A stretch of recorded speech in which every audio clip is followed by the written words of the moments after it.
ऐसे मंदिर के बारे में बताने वाले हैं जहां स्थित हनुमान जी के केवल दर्शन मात्र से ही आपके सारे संकट समाप्त हो जाते हैं, क्योंकि हनुमान जी स्वयं यहाँ संकट मोचक के रूप में विराजमान हैं। यह मंदिर है वाराणसी जिले में स्थित संकट मोचन मंदिर। वैसे तो गंगा के तट पर स्थित इस शहर से पूरा भारतवर्ष परिचित है, या यदि मैं कहूँ कि पूरी दुनिया परिचित है, तो भी यह अतिशयोक्ति नहीं होगी। इसी प्रसिद्ध काशी में विराजमान हैं सबके दुख और पीड़ा को हरने वाले संकट मोचन श्री हनुमान जी।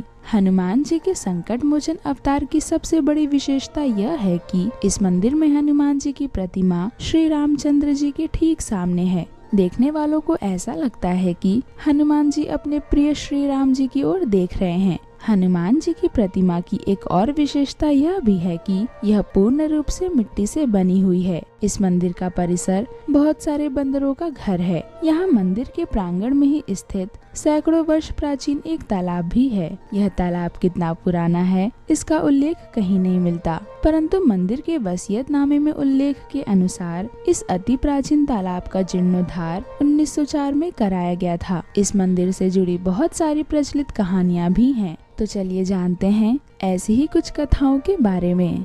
धार्मिक मान्यताओं के अनुसार तुलसीदास जी श्री रामचरितमानस की रचना गंगा के किनारे बैठकर करते थे। प्रतिदिन गंगा नदी में स्नान आदि करने के बाद तुलसीदास जी गंगा के पार जाते थे। गंगा नदी के दूसरी तरफ एक सूखा हुआ बबूल का पेड़ था। तुलसीदास जी जब कभी वहां से गुजरते उस पेड़ में एक लोटा जल डाल देते थे। उसी पेड़ पर एक भूत भी रहा करता था। जल की ठंडक पाकर उसे अत्यधिक आनंद आता था। देखते ही देखते वह बबूल का पेड़ हरा भरा हो गया। एक दिन पेड़ में जल डालते समय उस भूत ने तुलसीदास जी से पूछा, क्या आप श्री राम के भक्त हैं? क्या आप उनसे मिलना चाहेंगे? तुलसीदास जी ने कहा, हाँ, मैं उनका भक्त हूँ और उनसे मिलने का बहुत इच्छुक भी हूँ, लेकिन क्या यह संभव है? भूत ने कहा, हाँ, जरूर संभव है, लेकिन इसके लिए पहले आपको राम भक्त हनुमान जी से मिलना होगा। उसने आगे तुलसीदास जी को बताया कि कर्ण घंटा नाम का श्री रामचंद्र का एक मंदिर है, जहाँ राम भक्त हनुमान जी आपको कतार में बैठे हुए दिखाई देंगे।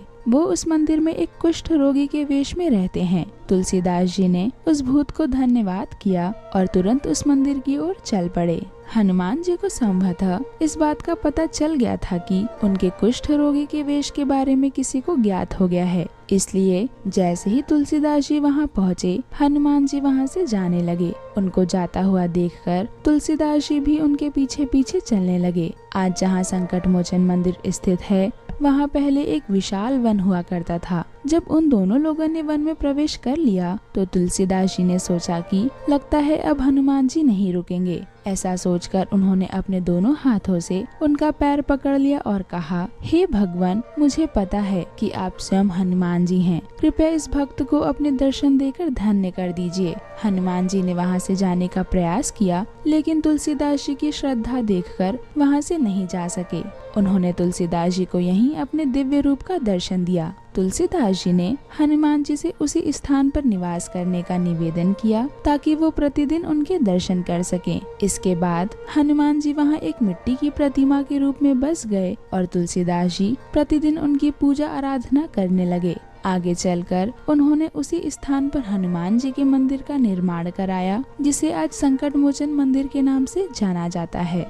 इस मंदिर के बारे में एक मान्यता यह भी है कि जब भी यहाँ श्री रामचरितमानस का पाठ होता है तो श्री राम भक्त हनुमान जी स्वयं इसे सुनने के लिए किसी न किसी रूप में वहाँ उपस्थित रहते हैं। इसी मान्यता के संबंध में एक कथा भी है। इस कथा के अनुसार एक बार संकट मोचन हनुमान मंदिर में श्री रामचरितमानस का पाठ हो रहा था। भारी भीड़ उपस्थित थी। सभी लोग श्रद्धा के साथ रामचरितमानस का पाठ सुनने में तल्लीन थे। तभी अचानक वहाँ एक बूढ़ा भिखारी आ गया। वह कुष्ठ रोग से ग्रसित था। वहाँ मौजूद लोग उसे बहुत अपमानजनक नजरों से देख रहे थे। कुछ लोग उस बूढ़े भिखारी को वहाँ से भगाने लगे। सभी लोग वहाँ एकत्रित हो गए और सबने उसे वहाँ से जाने के लिए कहा। ऐसा करने पर वह बहुत क्रोधित होने लगा और देखते ही देखते वह कुष्ठ रोगी हनुमान जी में परिवर्तित हो गया। तब जाकर लोगों को अपने घोर अपराध का अनुभव हुआ। वे सभी लोग बजरंगबली हनुमान जी के पैरों पर गिर पड़े। उन्होंने अपनी गलती के लिए क्षमा मांगी।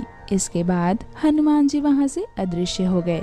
एक अन्य कथा के अनुसार एक बार जब तुलसीदास जी इस मंदिर में बैठकर श्री रामचरितमानस लिख रहे थे तो उनकी भुजाओं में अपार पीड़ा का अनुभव होने लगा। उन्होंने अपने पूजनीय हनुमान जी से शिकायत की, आप तो अपने सभी भक्तों का कष्ट दूर कर देते हैं, तो फिर आप मेरे कष्टों का निवारण क्यों नहीं करते। इसी क्रोध में उन्होंने हनुमान बाहुक की रचना कर दी और ऐसा कहा जाता है कि इसकी रचना के पश्चात उनका दर्द अपने आप दूर हो गया, मानो जैसे यह दर्द केवल उन्हें एक नई रचना की प्रेरणा देने के लिए ही था। वैसे संकट मोचन हनुमान जी का संपूर्ण जीवन ही मनुष्य के लिए प्रेरणा का एक अनोखा स्रोत है।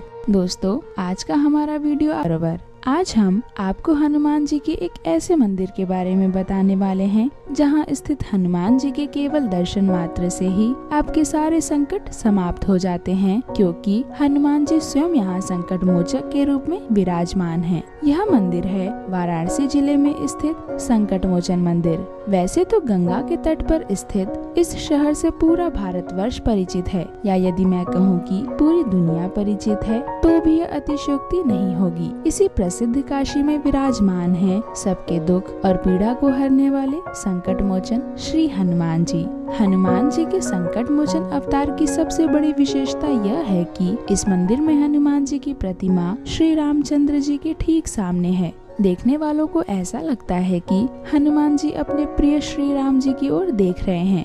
हनुमान जी की प्रतिमा की एक और विशेषता यह भी है कि यह पूर्ण रूप से मिट्टी से बनी हुई है। इस मंदिर का परिसर बहुत सारे बंदरों का घर है। यहाँ मंदिर के प्रांगण में ही स्थित सैकड़ों वर्ष प्राचीन एक तालाब भी है। यह तालाब कितना पुराना है इसका उल्लेख कहीं नहीं मिलता, परंतु मंदिर के वसीयतनामे में उल्लेख के अनुसार इस अति प्राचीन तालाब का जीर्णोद्धार 1904 में कराया गया था। इस मंदिर से जुड़ी बहुत सारी प्रचलित कहानियाँ भी हैं। तो चलिए जानते हैं ऐसी ही कुछ कथाओं के बारे में। धार्मिक मान्यताओं के अनुसार तुलसीदास जी श्री रामचरितमानस की रचना गंगा के किनारे बैठकर करते थे। प्रतिदिन गंगा नदी में स्नान आदि करने के बाद तुलसीदास जी गंगा के पार जाते थे। गंगा नदी के दूसरी तरफ एक सूखा हुआ बबूल का पेड़ था। तुलसीदास जी जब कभी वहाँ से गुजरते उस पेड़ में एक लोटा जल डाल देते थे। उसी पेड़ पर एक भूत भी रहा करता था। जल की ठंडक पाकर उसे अत्यधिक आनंद आता था।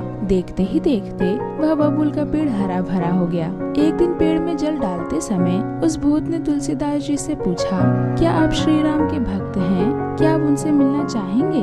तुलसीदास जी ने कहा, हाँ, मैं उनका भक्त हूँ और उनसे मिलने का बहुत इच्छुक भी हूँ, लेकिन क्या यह संभव है? भूत ने कहा, हाँ, जरूर संभव है, लेकिन इसके लिए पहले आपको राम भक्त हनुमान जी से मिलना होगा। उसने आगे तुलसीदास जी को बताया कि कर्ण घंटा नाम का श्री रामचंद्र का एक मंदिर है, जहाँ राम भक्त हनुमान जी आपको कतार में बैठे हुए दिखाई देंगे। वो उस मंदिर में एक कुष्ठ रोगी के वेश में रहते हैं। तुलसीदास जी ने उस भूत को धन्यवाद किया और तुरंत उस मंदिर की ओर चल पड़े।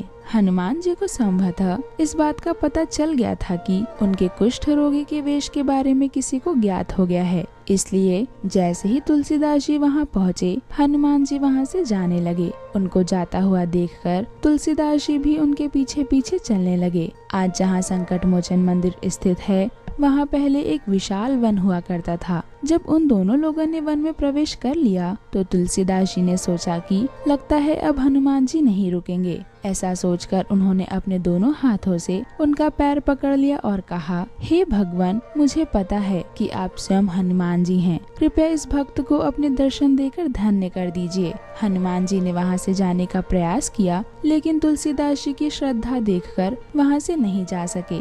उन्होंने तुलसीदास जी को यहीं अपने दिव्य रूप का दर्शन दिया। तुलसीदास जी ने हनुमान जी से उसी स्थान पर निवास करने का निवेदन किया ताकि वो प्रतिदिन उनके दर्शन कर सकें। इसके बाद हनुमान जी वहाँ एक मिट्टी की प्रतिमा के रूप में बस गए और तुलसीदास जी प्रतिदिन उनकी पूजा आराधना करने लगे। आगे चलकर उन्होंने उसी स्थान पर हनुमान जी के मंदिर का निर्माण कराया, जिसे आज संकट मोचन मंदिर के नाम से जाना जाता है। इस मंदिर के बारे में एक मान्यता यह भी है कि जब भी यहाँ श्री रामचरितमानस का पाठ होता है तो श्री राम भक्त हनुमान जी स्वयं इसे सुनने के लिए किसी न किसी रूप में वहाँ उपस्थित रहते हैं। इसी मान्यता के संबंध में एक कथा भी है। इस कथा के अनुसार एक बार संकट मोचन हनुमान मंदिर में श्री रामचरितमानस का पाठ हो रहा था। भारी भीड़ उपस्थित थी। सभी लोग श्रद्धा के साथ रामचरितमानस का पाठ सुनने में तल्लीन थे। तभी अचानक वहाँ एक बूढ़ा भिखारी आ गया। वह कुष्ठ रोग से ग्रसित था। वहाँ मौजूद लोग उसे बहुत अपमानजनक नजरों से देख रहे थे। कुछ लोग उस बूढ़े भिखारी को वहाँ से भगाने लगे। सभी लोग वहाँ एकत्रित हो गए और सबने उसे वहाँ से जाने के लिए कहा। ऐसा करने पर वह बहुत क्रोधित होने लगा और देखते ही देखते वह कुष्ठ रोगी हनुमान जी में परिवर्तित हो गया। तब जाकर लोगों को अपने घोर अपराध का अनुभव हुआ। वे सभी लोग बजरंगबली हनुमान जी के पैरों पर गिर पड़े। उन्होंने अपनी गलती के लिए क्षमा मांगी। इसके बाद हनुमान जी वहाँ से अदृश्य हो गए। एक अन्य कथा के अनुसार एक बार जब तुलसीदास जी इस मंदिर में बैठकर श्री रामचरितमानस लिख रहे थे तो उनकी भुजाओं में अपार पीड़ा का अनुभव होने लगा। उन्होंने अपने पूजनीय हनुमान जी से शिकायत की, आप तो अपने सभी भक्तों का कष्ट दूर कर देते हैं, तो फिर आप मेरे कष्टों का निवारण क्यों नहीं करते। इसी क्रोध में उन्होंने हनुमान बाहुक की रचना कर दी और ऐसा कहा जाता है कि इसकी रचना के पश्चात उनका दर्द अपने आप दूर हो गया, मानो जैसे यह दर्द केवल उन्हें एक नई रचना की प्रेरणा देने के लिए ही था। वैसे संकट मोचन हनुमान जी का संपूर्ण जीवन ही मनुष्य के लिए प्रेरणा का एक अनोखा स्रोत है। दोस्तों, आज का हमारा वीडियो